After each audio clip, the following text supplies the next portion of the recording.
या ठिकाणी मला आवर्जून सांगायचं की अकलूज नगरीचा विकासाचा पाया हा सरकार महर्षी शंकरराव मोहिते पाटील साहेबांनी, आदरणीय कर्मवीर बाबासाहेब माने पाटील साहेबांनी सद्भावनेने रचला. त्याच्यावर अनेक सहकार्य, विविध जाती धर्मातल्या लोकांनी एकत्रितरित्या येऊन या गावाचा विकास रचण्याच्या कामाची सुरुवात त्या काळामध्ये केली. आज 97 वर्ष झाली. त्यावेळेस लोकल बोर्ड होत.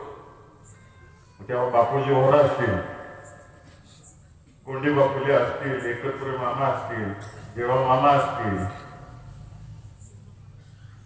टी.एम. काले असतील, सखाराम गायकवाड असतील, राणू गरुबा गायकवाड असतील, कृष्णा वायकर असतील, भीमसेन दोरकर असतील,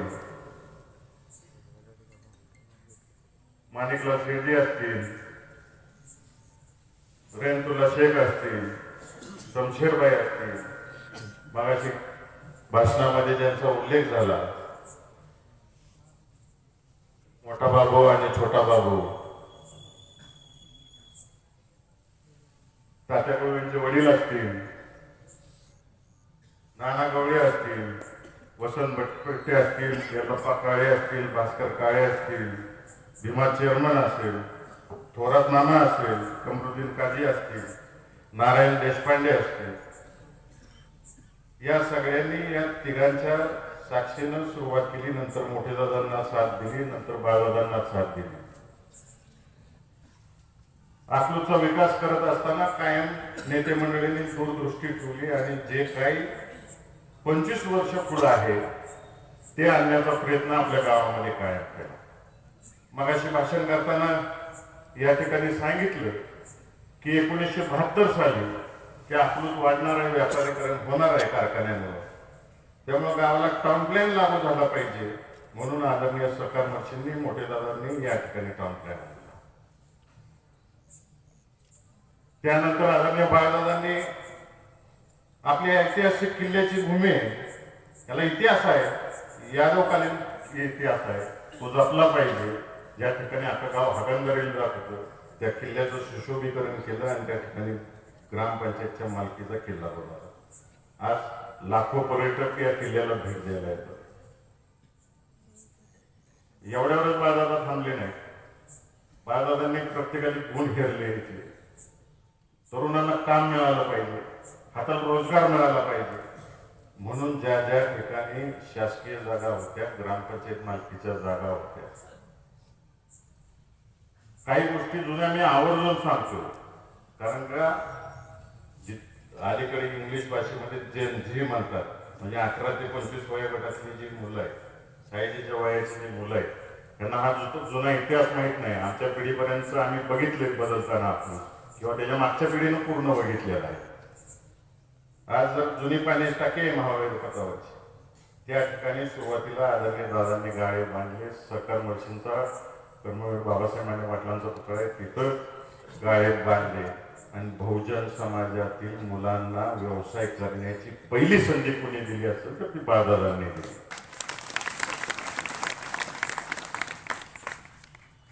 एक काळ असा होता, तर आमच्या पिढीला माहिती आहे की अकलूजमध्ये टीव्हीच दिसायचा. 100 फुटी अँटिना उभा करायला लागायचा, तेव्हा कुठं मुंग्या त्यातून चित्र शोधून काढायचा, टीव्ही बघायचा, अशी परिस्थिती होती. आदरणीय दादांनी केंद्रीय मंत्र्यांच्या मागे लागून अकलूजला पहिलं दूरदर्शन केंद्र ग्रामपंचायत लेवलला तालुक्याच्या ठिकाणी असायचे, तर अकलूजला पहिलं दूरदर्शन केंद्र आणलं. प्रत्येक घरात टीव्ही बघायला मिळाला. जानकर साहेब तुम्हाला आठवत असेल, किशोरदासांना आठवत असेल, किंवा तुमच्या सिनियर पिढीला आठवत असेल, त्या काळी टीव्ही किती महाग होता. भारतात स्मगल होऊन यायचा टीव्ही आणि मग ते आपल्याला घ्यायला लागत. म्हणून सर्वसामान्य माणसाला टीव्ही बघता येत नाही, सर्वसामान्य कुटुंबाच्या माणसाला टीव्ही बघता यावा म्हणून बाळदादांनी प्रत्येक चौकात एक टीव्ही संच ग्रामपंचायतीच्या माध्यमातून ठेवला. अनेक लोकांनी पिढ्याने रामायण महाभारत त्याच्यावर बघितलं का नाही? चौकात गर्दी असायची ती बघायला.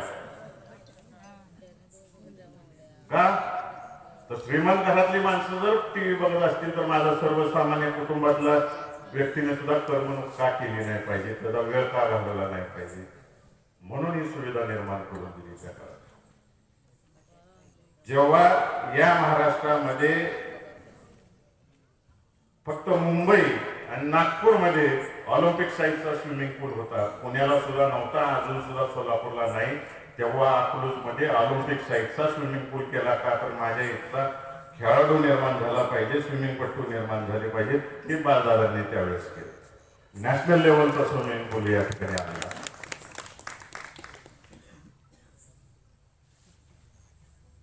प्रत्येक गोष्ट करताना सर्वसामान्याचे हित डोळ्यासमोर ठेवून काम केलं. आदरणीय मोठेदादांनी जोपर्यंत मंत्री होते, जे जे कार्यालय आणता येते ते कार्यालय आणण्याचं काम केलं.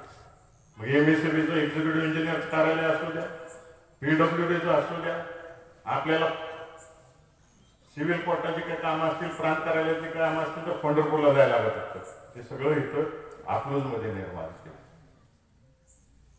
RTO ऑफिस स्वतंत्र, देशातलं एकमेव उदाहरण आहे की ग्रामपंचायत स्तरावर पहिलं RTO कार्यालय दादांनी अकलूजमध्ये निर्माण केलं. मागाशी किशोर काका बोलले की पालखी मार्गाचं रुंदीकरण कोणी सुरू केलं आहे, तर ते दादांनी केलं. याच्या मागचा हेतू एवढाच होता दादांचा की जास्तीत जास्त वाहतूक जर इथून सहजासहजी निर्माण झाली तर आपल्या स्थानिक बाजारपेठेतला माल बाहेर जाईल आणि बाहेरचा इथं येईल. शैक्षणिक दृष्ट्या मुलं जी शिकायला जाते पुण्याला, त्यांना यायला जायला सोपं जाईल. नोकरीनिमित्त जे जातात त्यांना यायला जायला सोपं होईल, वेळ वाचेल, पैसा वाचेल.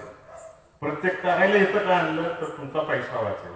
आज विचार करा, प्रांत कार्यालयाची एखादी जर तारीख असती आणि पंढरपूरला ऑफिस असतं तर तुमचा अख्खा 2-2 दिवस वाया गेले असते. तिथं तारखेला जायचं, तारखेवरून माघारी यायचं, अख्खा दिवस घालवायचा. या बारीक सारीक गोष्टीचा विचार केला. आणि नुसतं एवढ्यावरच नाही, शासकीय ऑफिसच नाही, आदरणीय मोठेदादांनी कायम दूरदृष्टी ठेवली. मी तर समाजकारणामध्ये, राजकारणामध्ये 1999-98 साली आलो. त्याच्या आधी सगळं बाळादावर होतं. जे जे काही शैक्षणिक दृष्ट्या अकलूज आणता येईल ते आदरणीय मोठेदादांनी बाळादादांना बोलवून सांगितलं की हे करा, आणि त्या शिक्षण संस्था आणायचं काम. आज कृषी महाविद्यालय आपल्या इथं झालेलं, B.Ed आहे, रेग्युलर सायन्स कॉलेज आहे, फार्मसी आहे, D.Pharmacy आहे, इंजिनिअरिंग कॉलेज आहे. का तर आपल्या भागातल्या मुलांना बाहेर जाता लागू नये. आणि आता अनेक वर्षाची मागणी होती की मेडिकलच्या दृष्टिकोनातून काम चालू झालं पाहिजे. दादांनी बैठक घेतली, गावातले सगळे डॉक्टर बोलवले आणि कुठलं काढलं पाहिजे मेडिकल. सगळ्यांनी सांगितलं नर्सिंग कॉलेज निर्माण करा. मग आपण नर्सिंगचे 3 अभ्यासक्रम सुरू, 4 अभ्यासक्रम सुरू केले. आज हजारो मुलं त्या नर्सिंग कॉलेजमधून बाहेर पडत आहेत. अभिमानाने सांगावं वाटतं की 100% मुलं ही आज जॉबला आहेत. 3 मुलं तर एक जे भारतातलं एम्स म्हणजे तर संशोधन केलं जातं अशा ठिकाणी 2 मुली नर्स म्हणून गेलेत. एक प्राध्यापक त्या ठिकाणी एम्स कॉलेजला प्राध्यापक म्हणून गेला. पुण्यामुळे शक्य झालं. दादा नर्सिंगचे स्टुडंट्स असे तर होते की ज्यांना फीस सुद्धा भरता येत नव्हती. अशा परिस्थितीची मुलं येत आहेत. त्यांना 4-4 वर्ष आपण फ्रीमध्ये शिकवलं. नोकऱ्या लागल्यावर पोरांनी पैसे भरले. तर आम्ही ह्याचा कधी गाजावाजा केला नाही. अनेकांचे दवाखाने केले तर त्याच्या दवाखान्याचा कधी बाजार मांडला नाही आणि मांडणार पण नाही. बाळदादांनी, शिवबाबांनी, मी, संग्रामांनी, एम पाटलांनी अनेकांची दवाखान्यात सेवा केली. तर त्याची आम्ही कधी स्टंटबाजी केली नाही, करणारही नाही आयुष्यात. कुणाच्या दुःखावर फुंकर घालायचं काम आम्ही केलेलं नाही. ती सेवा म्हणून आम्ही तो पण करत राहणार आणि आयुष्यभर करत राहू एवढंच सांगतो.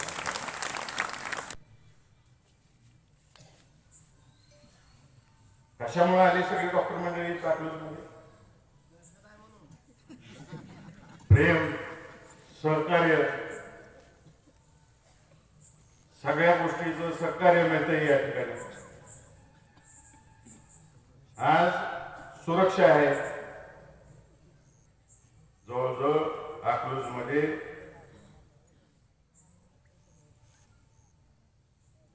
5 जवळजवळ 150च्या आसपास डॉक्टर आहेत. आपले दवाखाने व्यवस्थित चालत आहेत आणि दर 6 महिन्याला एक नवीन दवाखाना आपल्यामध्ये उघडला जातो आणि ते यशस्वीरित्या चालवला जातो. नाना बरोबर आहे का नाही? जर दुसरं काय असतं तर आली असती काही म्हणजे त्यांनी सेवा बजावली असती का? एवढी व्यापारी निर्माण झाली असते का गावात? मग त्या विषयात उसळच नाही, उसणार पण नाही. माझ्या थोरल्या बहिणीने मला माझ्याकडून शब्द घेतलाय, रेणुदी तुझ्या तोंडाला फुलं फुलाव. ज्या दिवशी सांगतील त्या दिवशी मग सगळाच कार्यक्रम करतो. त्यांनी शांत राहायला सांगितले, मग प्रेमाचा असंच करतो आज तुमच्या सगळ्या. शेवटच्या दिवशी येतीलच त्यांचा आदेश घेऊन काय बोलायचं. 45,000 विद्यार्थी शिकतात आपल्या अकलूजमध्ये, 2,500 शिक्षक आहेत. 2,500 शिक्षकांचा पगार घेतो, त्याची बाजारपेठेत उलाढाल होती. ती कुणामुळे होती याचा विचार करत नाही.